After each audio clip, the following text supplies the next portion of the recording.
Je m'appelle Lorraine Albin, je suis étudiante et je suis la coprésidente Archipiade de la Fédération sportive des écoles d'architecture de France, ou FSEA. La FSEA elle a pour objectif de promouvoir le bien-être, le sport et la santé physique et mentale des 22 000 étudiants des 21 écoles d'architecture de France, et ce, par plusieurs axes.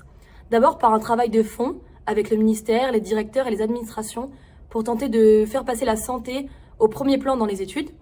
Aussi par un soutien aux associations membres, que ce soit donc les bureaux des sports des écoles, qui elles-mêmes promeuvent en fait le sport dans les écoles. Et enfin par l'organisation d'événements, donc l'Archiglisse, une semaine de ski, et les Archipiades, que je vais vous présenter tout de suite.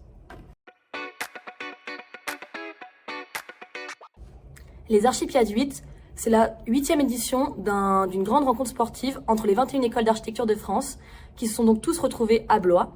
Les 2500 participants, ils sont des sportifs, des supporters, donc fanfares, photographes, musiciens, et aussi de nombreux bénévoles, qui se rencontrent tous autour de 7 sports. Cette année, on a souhaité s'établir dans des valeurs nouvelles avec l'obtention du label développement durable Le Sport s'engage, qu'on a reçu niveau argent. Donc sur place, on a essayé d'éviter les déchets comme les canettes, on a proposé des brigades de nettoyage, mais on a aussi invité beaucoup de partenaires locaux et proposé un ensemble de sensibilisation sur les thèmes de l'inclusivité, de la santé, du recyclage, de l'alcool, de l'alimentation, etc. C'est aussi un événement qui permet un engouement annuel dans chacune des écoles d'architecture. On a des étudiants qui vont se préparer pendant toute une année pour cette rencontre. Et donc l'événement, il permet avant tout de mettre en avant le sport dans toutes les écoles d'architecture à l'année. L'événement, il est financé à plus de 90% par les étudiants eux-mêmes. Donc chacun paye un pack sportif ou supporter pour pouvoir assister à l'événement. Sans compter la partie consommable et vente sur place, buvette, l'événement, il atteint à peu près 90 000 € de recettes dépenses, qui sont donc répartis en plusieurs pôles. D'abord le pôle journée, qui fait à peu près 30 000 € pour les arbitres, le matériel, les secours, la sécurité sur place, mais aussi tout ce qu'on va donner à l'étudiant, donc le t-shirt participant, le bracelet pour les vérifier et l'éco-cup qui lui servira tout au long de l'événement vu qu'on n'a pas de déchets.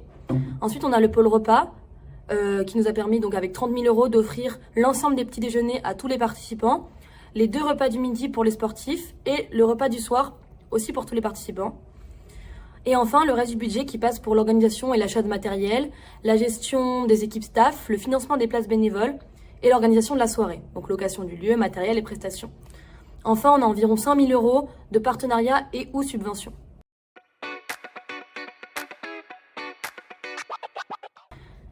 À la lecture du règlement du concours SMERA, nous sommes partis sur une base minimum et ça nous a permis donc de mettre en place un petit déjeuner équilibré avec une majorité de produits locaux pour chaque participant, et c'était super important pour nous parce que c'est ce qui a pêché à l'édition précédente.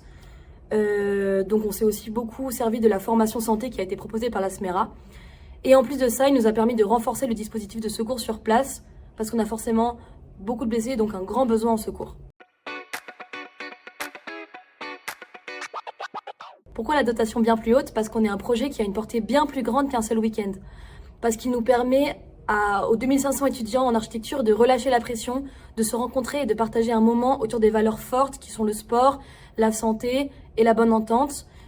Parce qu'il permet aussi de soutenir les associations sportives et de faire écho à l'importance du sport dans les écoles, à l'échelle des étudiants, des associations, de l'administration et même du ministère.